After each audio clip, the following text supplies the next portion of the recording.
Dobro večer svima, drago mi je da sam s vama večeras i što sam u Novom Sadu. Inače, ja sam emotivno malo vezan za Novi Sad, zato što sam ovdje išao u srednju školu, ali posle me to život vodio na neke druge strane, pa sam se školovao na nekom drugom mestu i tako, ali uvek volim da dođem u ovaj grad. Drago mi je što ste po ovom nevremenu ipak odlučili da dođete na ovo mesto, gde ćemo pokušati da tretiramo neka pitanja za koja ja smatram da su izuzetno važna. Ova serija predavanja nije predviđena da bude naučno-popularnog tipa, kao što je, na primjer, opstanak i tako dalje.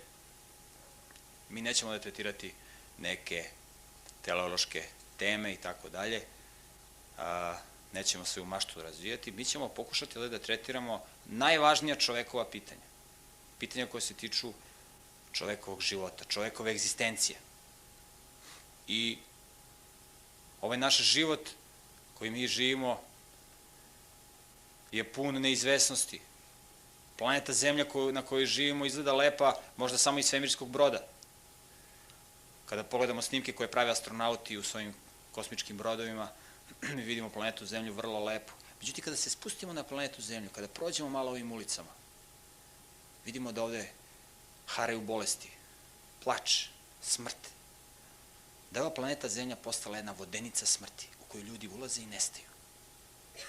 Zato ćemo mi pokušati da tretiramo problem smrti, ali sa naučnog aspekta, ne da mi pravimo neke hipoteze, neka maštanja, da ulazimo u neke iluzije, nego da kao ljudi koji logički misle, kao razumni ljudi, pokušamo da nađemo odgovor na ovo pitanje. Da li mi možemo da dosegnemo ovo pitanje?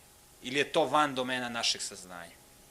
Mi možda o smrti ne razmišljamo sve dok neko iz naše porodice ne doživi smrt.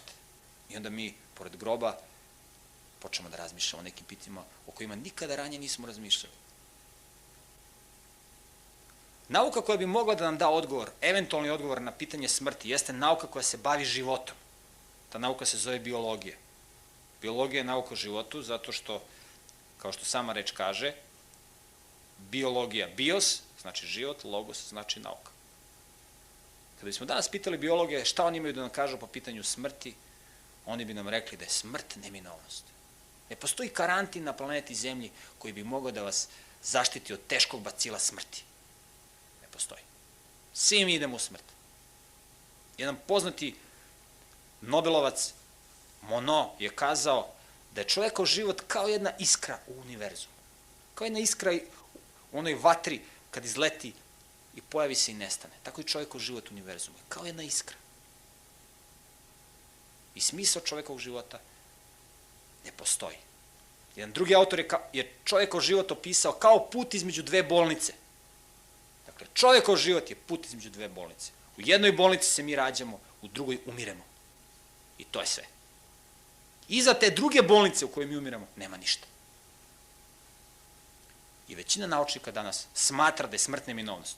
Međutim, ono što je važno da zapazimo jeste da većina naučnika smatra, ne svi naučnici. Postoji jedna mala grupa naučnika koja tvrdi da mi naukom možemo da napadamo problem smrti. I ne samo da možemo da napadamo problem smrti, nego da je nauka i rešila problem smrti. I ja spadam u ovu drugu grupu naučnika. Paleontologija je nauka, to je jedna primenjena biologija.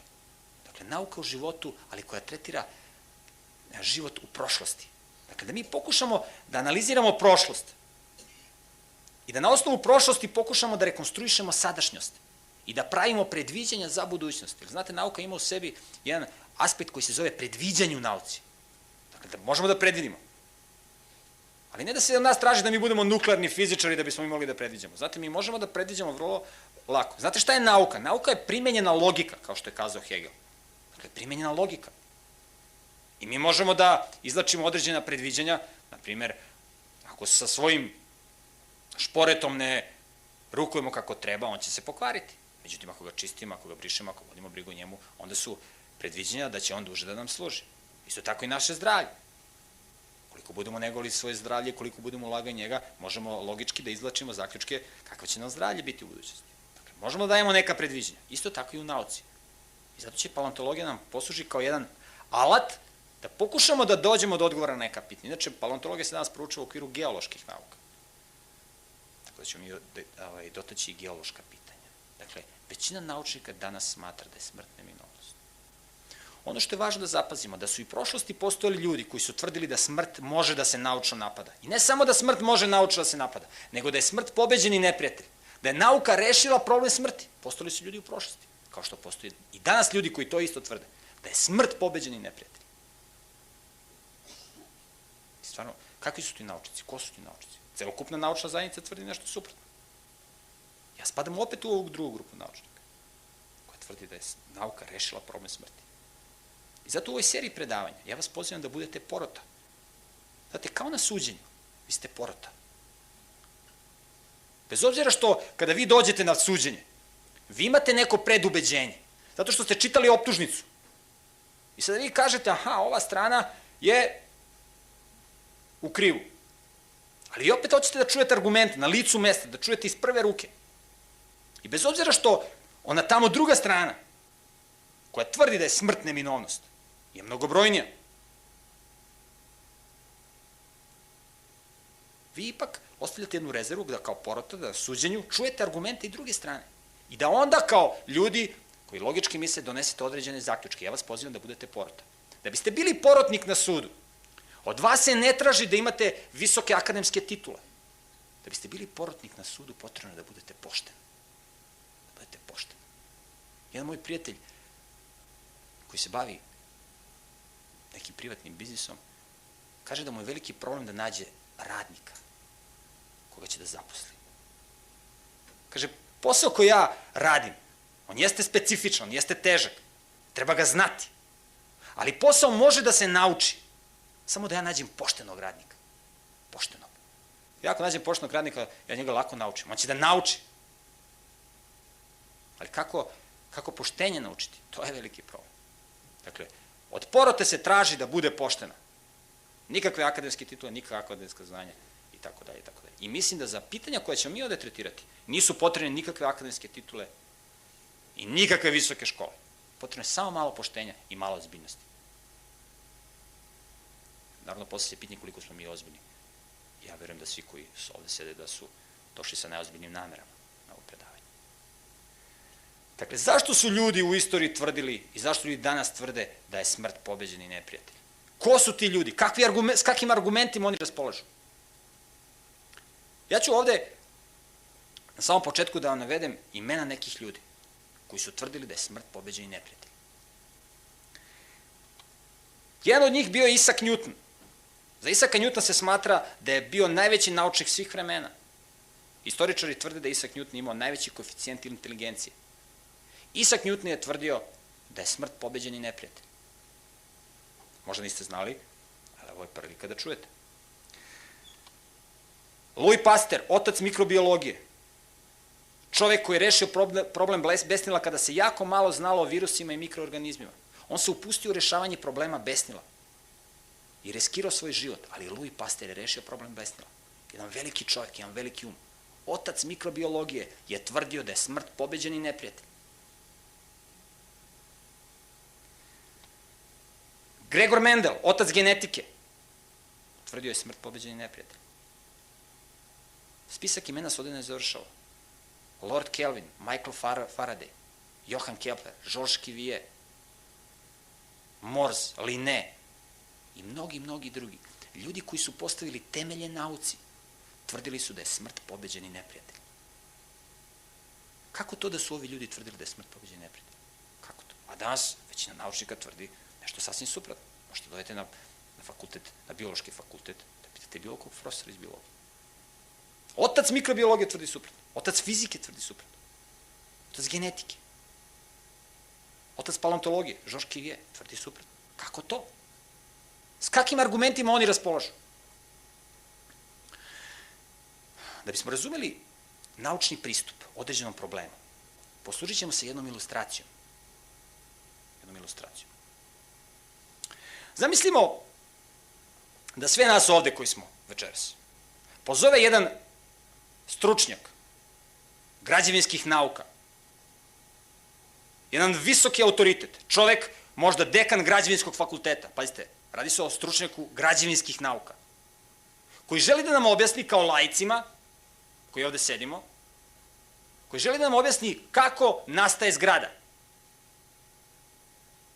I sada taj stručnjak, možda dekan građevinskog fakulteta, možda akademik, možda Nobelovac, ali neka visoka ličnost, sa visokim titulama, on nas pozove na jedan proplanak i kaže, dragi prijatelji, dakle mi smo ovi u podnožju, sad ću da vam pokažem kako nastaje zgrada. Vi se bavite nekim drugim stvarima, bavite se ekonomijom, bavite se poljoprivredom, bavite se medicinom i tako dalje. Ali ja ću da vam pokažem kako nastaje zgrada. Ja se bavim građevinskim naukama možda 30 godina i više. Sad napisao sam puno knjiga, objavio puno naučnih radova, nosilac sam velikih odlikovanja i sada se spremam za penziju i sada, evo, organizujem se jedan izlet da ću vam pokazati kako nastaje zgrada. I onda on počinje sa objašnjanjem. Pazite, mi ga slušamo pažljivo. Zgrada nastaje tako što u utrobi zemlje, kaže on, dolazi do eksplozije. Dakle, jedan slučajan proces, dolazi do eksplozije, tektonski trusno područje, seizmički, nestabilno područje, dolazi do eksplozije, iz zemlje izbija glina.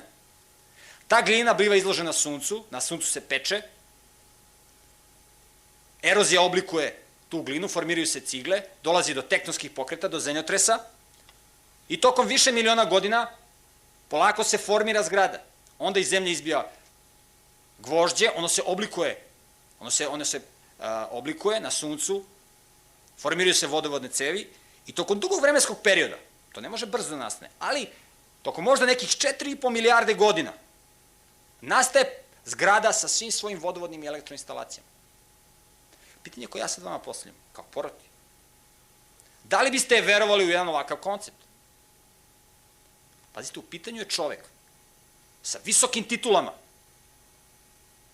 On može ovog trenutka da kontaktira svoje kolege sa fakulteta, koji će da vam se javi, koji će svaki od njih da vam kaže ovaj koncept je validan, ja takođe prihvatam ovaj koncept, ja se bavim građevinom, ja sam njegov kolega, ja takođe zastupam ovaj koncept.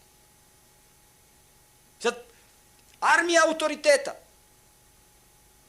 tvrdi da zgrada ovako nastaje. Da li biste vi verovali u ovakav jedan koncept? Ja smatram da ne postoji ozbiljan čovek koji bi verovao u jedan ovakav koncept. Ja smatram. I vi ćete možda reći da ne postoji naučnik koji veruje u jedan ovakav koncept.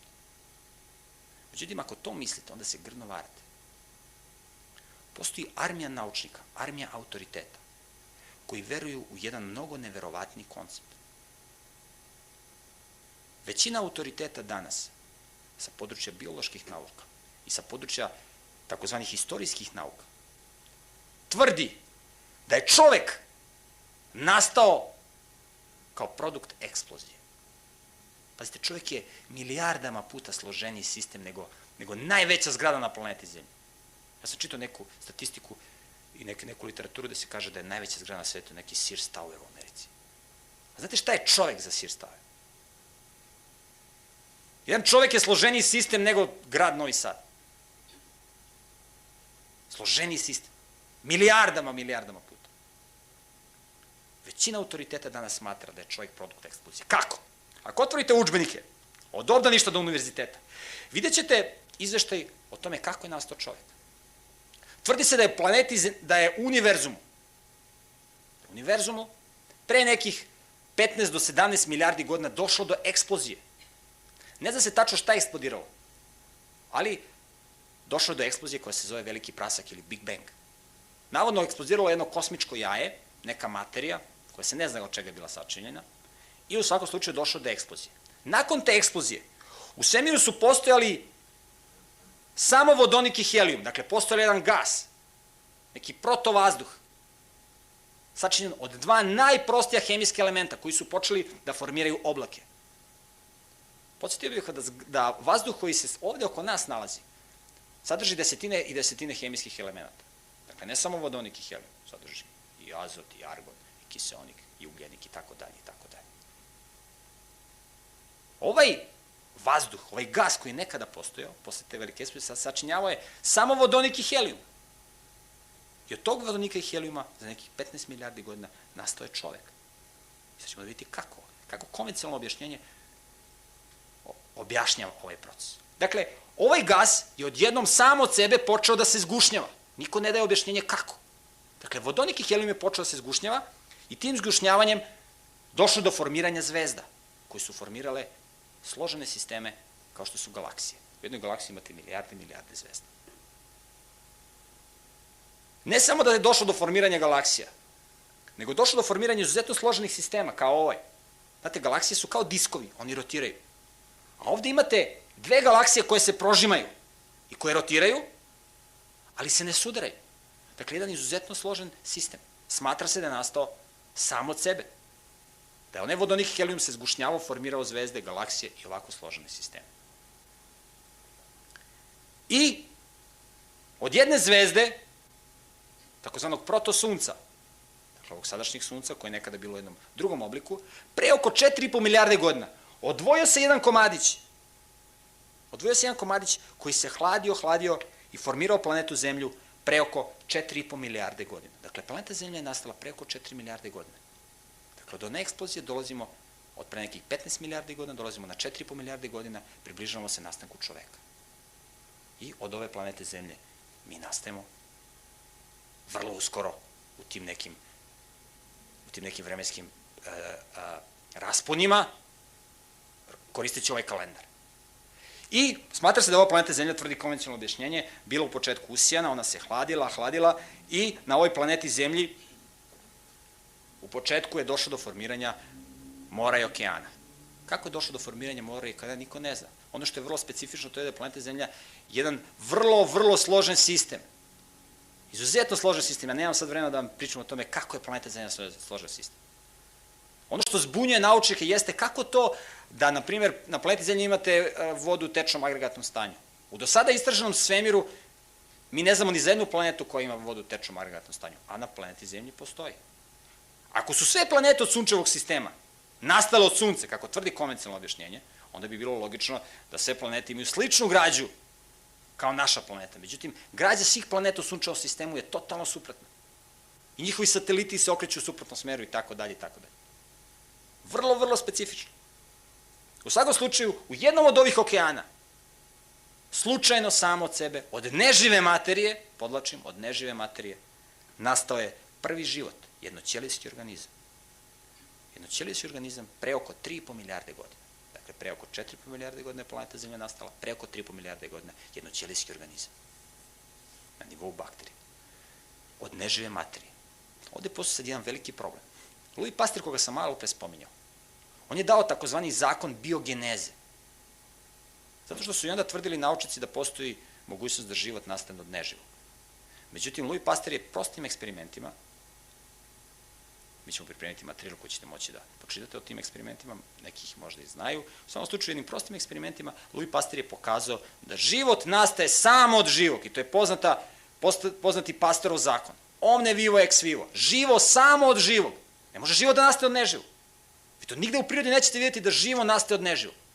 Međutim, konvencionalno objašnjenje tvrdi da je neživo se transformisalo u živo. Dakle, kaže, kada neživo dostigne visok stepen složenosti, visok stepen organizacije, on postaje živo. Tvrdi konvencionalno objašnjenje. Iako prirodni zakon i sve ono što oko nas se nalazi kao da viče živo samo od živog. I Pasteurov zakon to tvrdi. Dakle, samo od sebe, jednoćelijski organizam.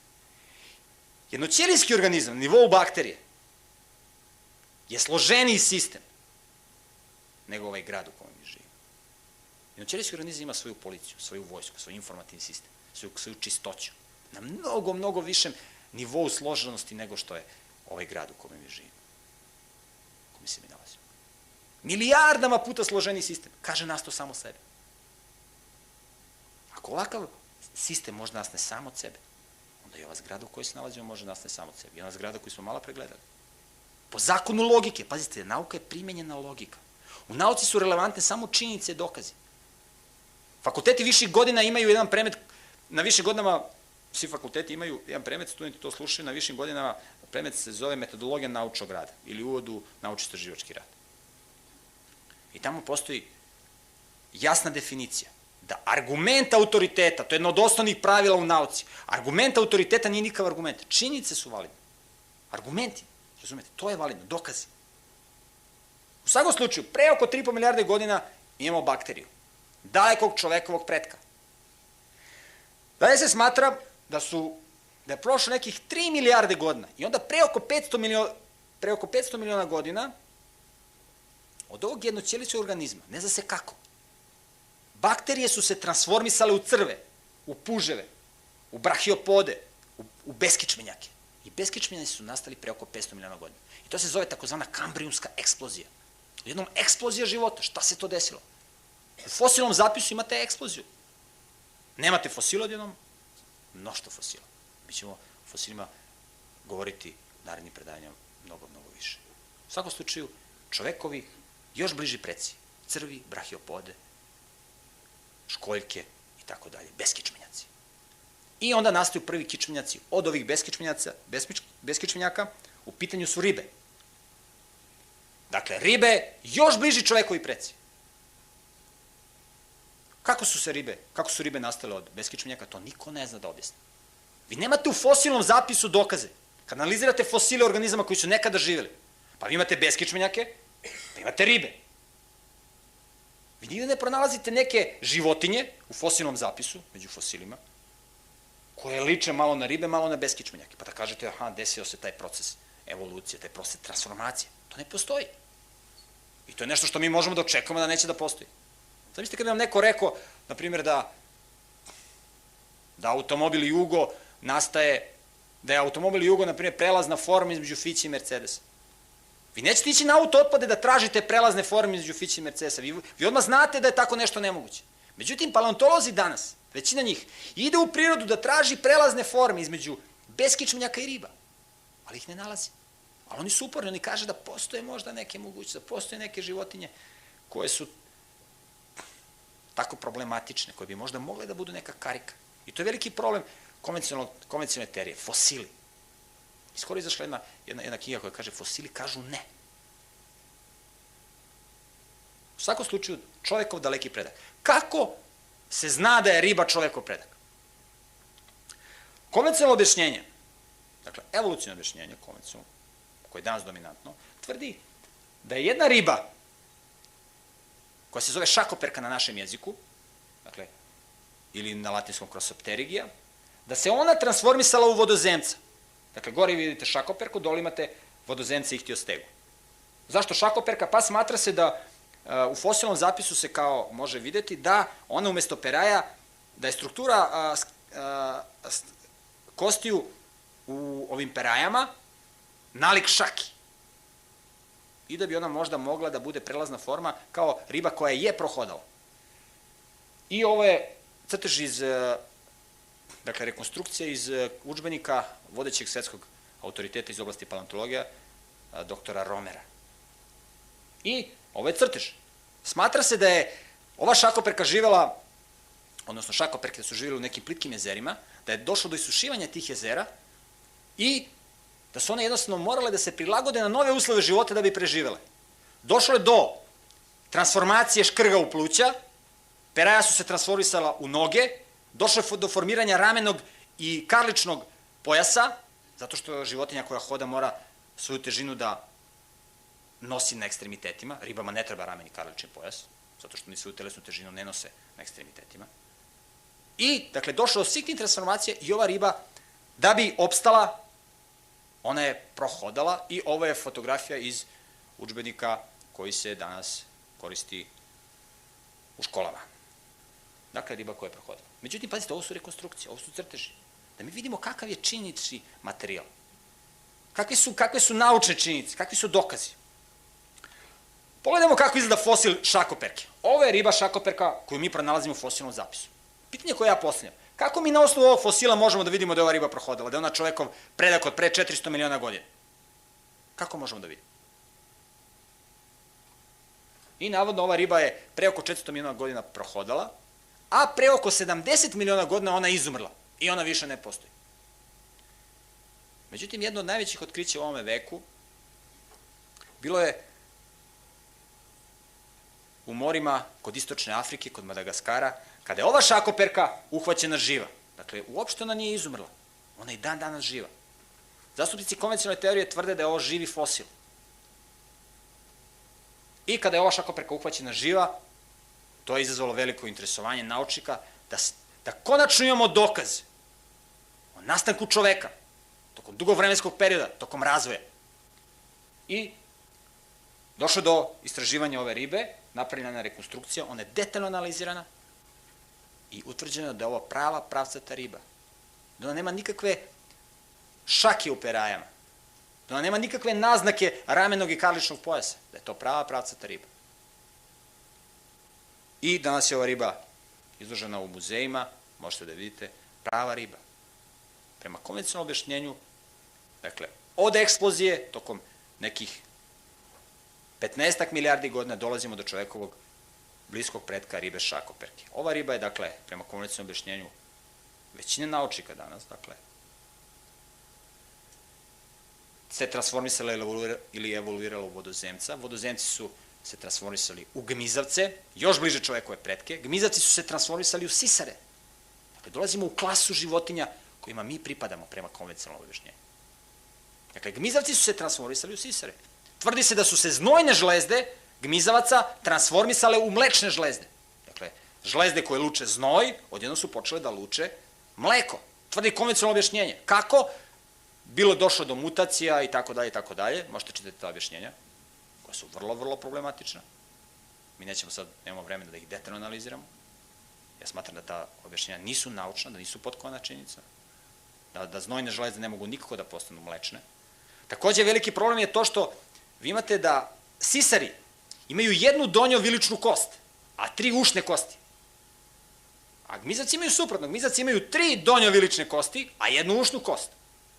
I onda se tvrdi da su 2 donjo-vilične kosti gmizavca se transformisale i pomerile u ušni region i tako je nastalo uvo sisara. Dakle, ostala je jedna kost u donjoj vilici, a 2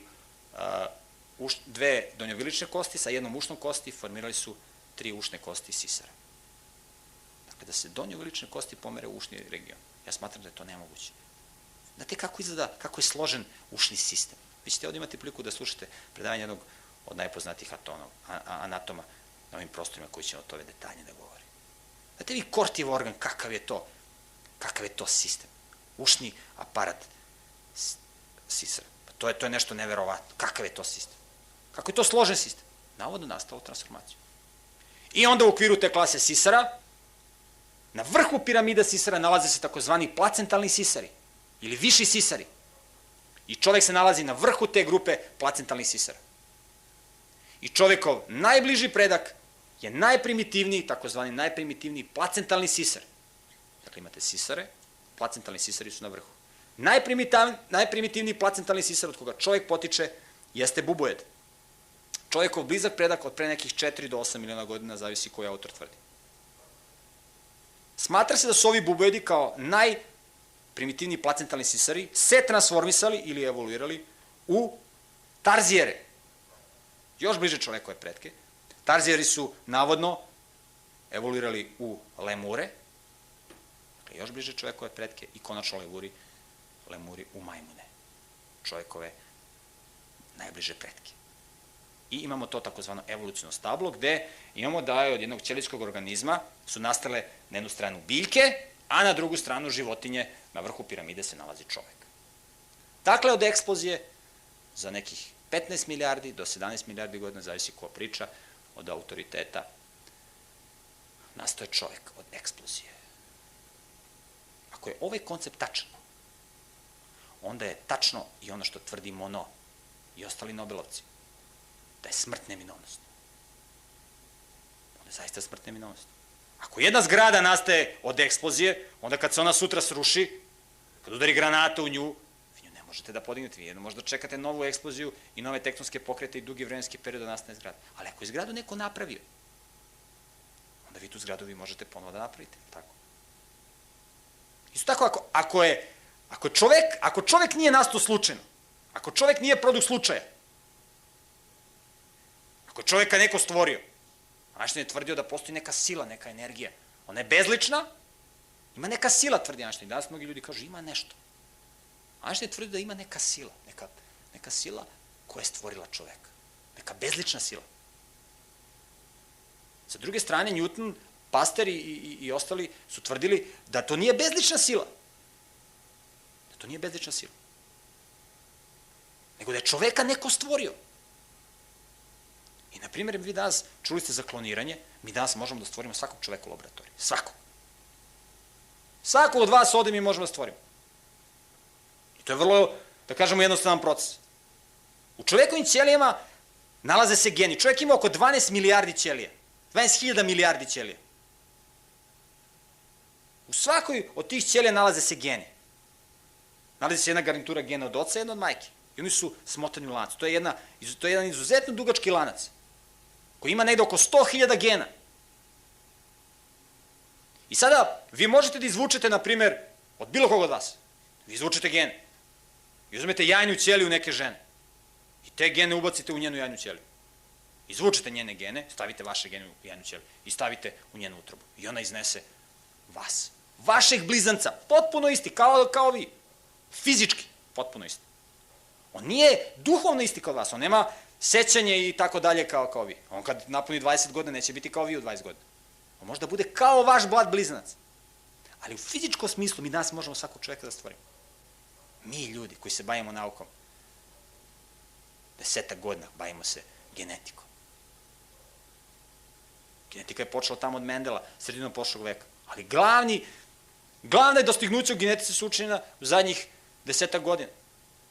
Vi sad kad biste digli iz groba jednog profesora genetike od pre 10 godina i da ga dovedete sad na jedno predavanje iz genetike, on ništa ne bi razumio. Zato što je genetika izuzetno propulzivna oblast. Vrlo brzo se napreduje, kao i neke druge naučne oblasti. I mi se bavimo genetikom jedno kratko vreme, tolika dostignuća. Mi možemo da stvorimo. Dakle, ako je čovjek produkt eksplozije, smrti, neminovnosti. Međutim, da li postoji neka sila koja je stvorila čoveka? Ono što je izuzetno važno da zapazimo, to je da vi ne možete da uzmete jednu ciglu i da zasadite u zemlju i da dobijete kuću. To ne može. Ali vi uzmete seme. Uzmete seme pšenice, posejete u zemlju i iznikla je biljka. Uzmete seme breskve, posejete, zatrpate u zemlju i izraste drvo. Kako to? Kada biste vi uzeli jednu ciglu i posejali u zemlju, zatrpali i zalili i tako dalje, i dođete za mesec dana i vidite temelj i ploča, koji bi bio vaš zaključak? Da li bi vaš zaključak bio da je ta cigla crpla građevinski materijal iz zemlje i formirala temelj, ili biste zaključili da je neko došao i napravio temelj i ploču? Pazite, vi možete da dovozite građevinski materijal na određeni lokalitet, ali on nikad neće sam od sebe moći da formira temelj i ploču. Nikad. Međutim, vi imate kod živih sistema. Vi imate kod živih sistema da živi sistem crpe energiju. Kaže, pitate jednog biologa, kako može seme, vi ga posete u zemlju, ono izraste u drvo? Pa kaže, crpe energiju. Kako može da crpe energiju? Kako može seme samo od sebe da crpe energiju? Kako? I to je razlika između živih i neživih sistema. To je neverovatna razlika. Vi imate u prirodi takozvani drugi zakon termodinamike. Možda vam taj termin ne mora ništa da vam znači. Ali drugi zakon termodinamike je ono što vi vidite oko sebe. Ako vi ne održavate vašu sobu, ona ide u haos. Vi ako ne održavate vašu kuću, ona se raspada.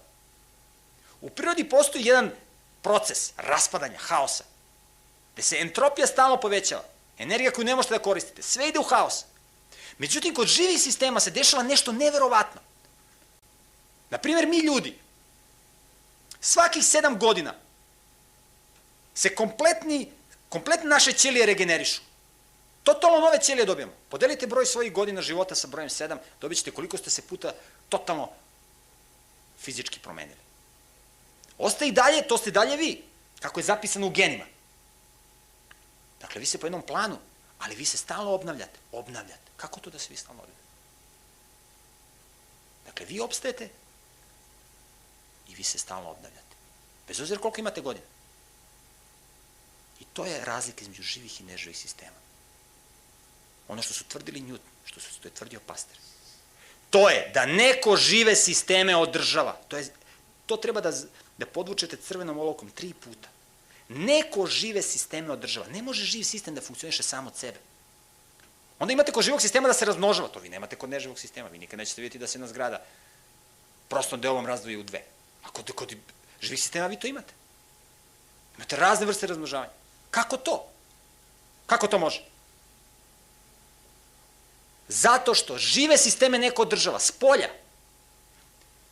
Postojanje živih sistema na planeti Zemlji je dokaz da postoji neka sila koja nas održava u životu. To je ekstremno važno da zapazimo. Bez toga ne možemo da idemo dalje. Dakle, ne funkcionišemo mi sami od sebe. Ja sam danas, 3 puta jeo i sad ja radim ceo dan. Kako to može? To je nemoguće, to prkosi zakonima termodinamike. Razumite? Vi ćete pročitati u udžbenicima konvencionalne nauke neka nespektakularna objašnjenja. Ima, znate, proces ovo. Ali ko pokreće te procese? Kako? Ne trebate da budete nuklearni fizičari i biolozi, molekularni. Da vidite da se oko vas dešavaju neverovatne stvari. Vaša zgrada propada, ali drvo ne propada. Drvo raste, daje plod. Svakog proleća, ono lista, cveta. Kako? Zato što ga neko održava. I to je razlika između živih i neživih sistema i to je jako bitno zapazimo.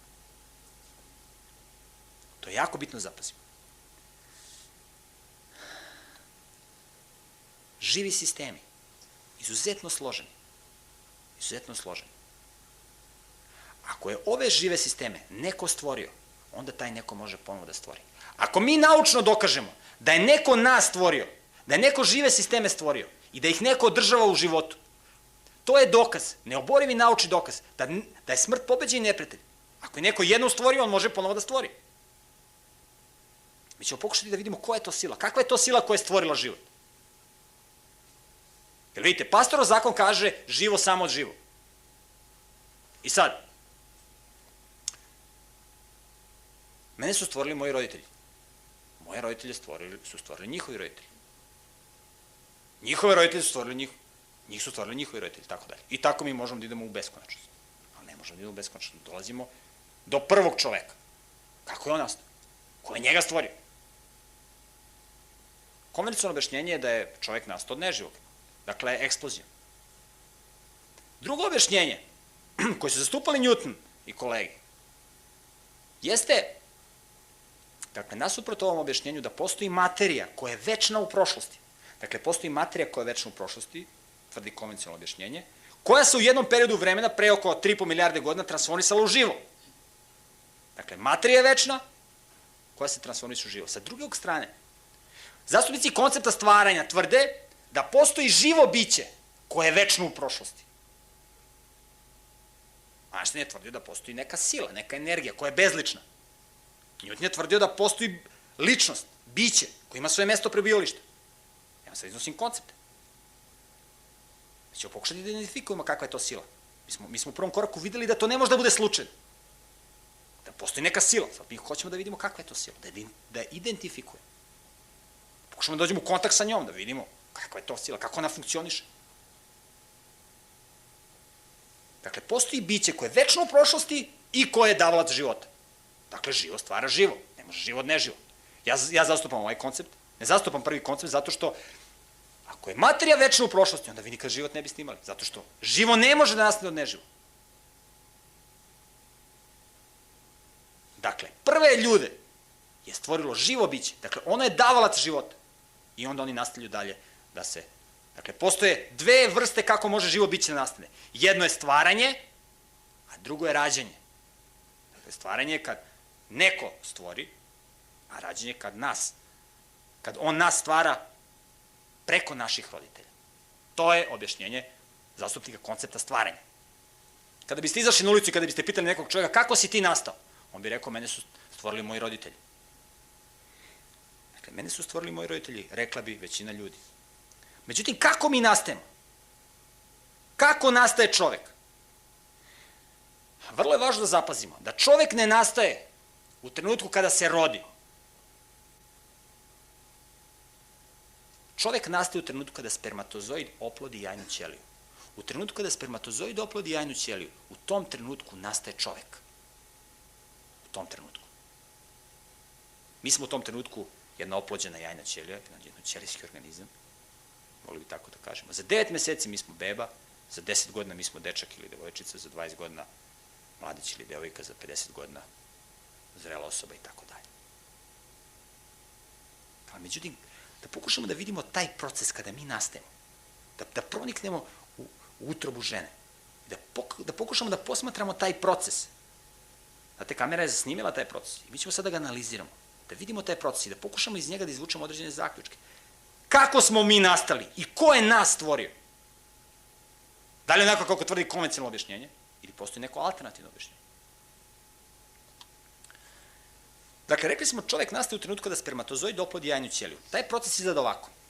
U utrobi majke, odnosno u utrobi žene, buduće majke, imate jednu jajnu ćeliju. To je ova jajna ćelija prikazana ovim krugom. Ono što je interesantno jeste da nekada dođe do toga da dođe do produkcije 2 ili više jajnih ćelija, pa nastaju blizanci, ili jedna jajna ćelija se kasnije razdvoji nakon oplodnje, pa budu takozvani jednojajčani blizanci. Međutim, u većini slučajeva imate jednu jajnu ćeliju samo. I milijarde spermatozoida koji dolaze od oca. Oni su prikazani ovde, to su ove tačkice. Pazite, ovo je fotografija, ovo nije nikakva fotomontaža. Ovo je skenirano iz jednog udžbenika, iz jednog medicinskog udžbenika.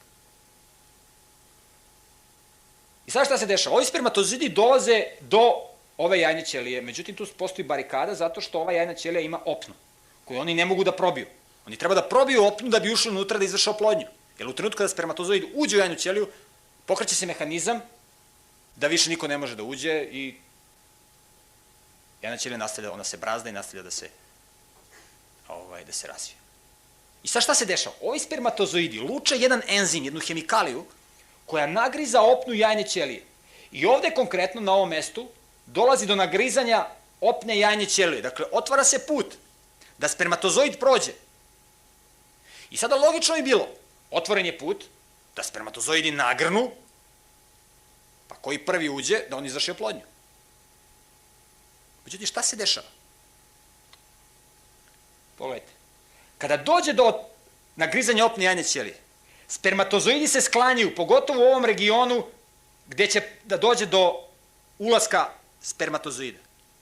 Spermatozoidi se sklanjaju i onda samo jedan spermatozoid, kao da ga neko diriguje, ulazi i izvrši oplodnju. Evo, to je ovaj spermatozoid. Molim vas, zašto svi spermatozoidi ne naiđu ako je to slučajan proces, ako je to proces po teoriji verovatnoće, kako tvrde zastupnici konvencionalne teorije? Nego jedan ulazi. Znate, vi kad uzmete peščani sat i okrenete ga, ona zrnca sva prodiru. Nema tu sad zrnca, stoje na jednoj strani staklene komore pa čekaju u redu. Nema to. Ako je to po teoriji verovatnoće, logično je bilo ovde da svi nagrnu. Međutim, dešava se nešto neverovatno. Molim vas, ovo nije slučajan proces. Ovo je dirigovan proces. Zato kada neko kaže mene su stvorili moji roditelji, to je naučno nevalidno, to je netačno. To je, znate koliko je to tačno? Kada neko kaže mene su stvorili moji roditelji, to je kao kada bi neko rekao, kao kada bi knjiga mogla da kaže mene nije stvorio čovek, mene je stvorila štamparska mašina. Tako čovek kaže, mene su stvorili roditelji. To je netačno, to je naučno netačno. Ovo je dokaz da postoji da postoji neka sila, da postoji neki mehanizam koji se meša u trenutku u naš život, koji kao da hoće da budem to ja baš, a ne neko drugi. Ali pazite da je neki drugi spermatozoid izvršio oplodnju, onda to ne bismo bili mi. To je bio neki naš brat i sestra. Od istog oca i iste majke, samo brat ili sestra, a ne mi. Dakle, ono što je važno da zapazimo, to je da život na planeti Zemlji nije produkt eksplozije. Da živi sistemi koji postoje na planeti Zemlji jesu sistemi koje neko održava. I da mi nismo nastali po teoriji verovatnoće, slučajnom oplodnjom jajne ćelije. Dakle, postoji neka sila. Ponavljam, Einstein je definisao kao neka energija. Newton i Louis Pasteur i Kepler i Maxwell i Faraday su tvrdili da postoji biće koje je davalac života, da postoji ličnost. neko ko je zainteresovan za nas. Tako su oni tvrdili. Mi ćemo pokušati da testiramo u narednim predavanjima jedan i drugi koncept. Ali ono što je bitno, da koncept konvencionalni je potpuno naučno nevalidan. On ne može da prođe nikako. On ne može da egzistira. Da živo nastaje od neživog. To je apsurdno. Onaj ko tvrdi da živo nastaje od neživog, taj tvrdi da i ova zgrada može da nastane samo od sebe. Da život nastane samo od sebe, od neživog. To je apsurdno. To je kao kada bi danas... Po meni je tvrditi da život nastaje od neživog isto validno kao kada bi neko zastupao koncept geocentrizma, da je zemlja u centru svemira. To je netačno. Dakle, mi ćemo u narednim predavanjima pokušati da vidimo kakva je to sila. Ako ta sila postoji, ako postoji neko ko je davalac života, ili je to neka energija, da li mi možemo da dođemo u kontakt sa tom silom? Da li mi možemo da dobijemo neku informaciju o toj sili? Ali, sama činjenica da je nas neko stvorio, ako mi dokažemo da je nas neko stvorio, mi automatski dokazujemo da je smrt potencijalno pobeđeni neprijatelj. Ako je neko nas jednom stvorio, onda nas može opet da stvori. Možda taj koji nas je stvorio nije zainteresovan da nas ponovo stvara. Ali otvara se mogućnost, ako smo mi stvoreni, otvara se mogućnost ako je ova zgrada napravljena, otvara se mogućnost da mi opet napravimo, ako se ona sruši. Mi imamo u Novom Sadu srušene mostove, ali mi možemo ponovo da ih napravimo. I mi znamo da je to vrlo moguće. A kad bi imali para, mi bi mogli vrlo brzo da ih napravimo. Ali to je super kada mi možemo da ih napravimo. Zamislite, sruši se most, sad vi treba čekate neke eksplozije, neke slučajne procese koji će se desiti u koritu reke Dunav, razumete, onda šta mislim? Onda možete samo da koristite čamce i skelu zaovek. Ali mi znamo da može most da se napravi. I zato mi ne drhtimo. U tom smislu. Ali život je nešto mnogo važnije od mosta. Je nešto mnogo važnije od zgrade, od kuće. I zato mi treba da budemo zainteresovani za život. Ja vas pozivam da zajedno sa mnom u narednim predavanjima čujete argumentaciju zastupnika koncepta stvaranja, koji su tvrdili da je smrt pobeđeni neprijatelj. Dakle, ne samo da su tvrdili da je čovek stvoreno biće i da svakog od nas je neko stvorio. Oni su tvrdili da ta sila, da mi možemo da dođemo u kontakt sa njom, da mi možemo da identifikujemo, da možemo da dobijemo još neke ekstremno važne informacije koje su bitne za naš život i da mi naukom možemo da rešimo problem smrti. I ja bih ovde stao za večeras i pozvao vas na sledeće predavanje, koje će biti sutra u isto vreme, o kojem ću ja govoriti, to predavanje nosi naslov Čovek i dinosaurus. Ja ću govoriti o otkrićima, o možda najspektakularnijim paleontološkim otkrićima ovoga veka, koji bacaju svetlo na pitanja koja mi ovde tretiramo. Dakle, vidjet će nam šta nam pokazuju fosilni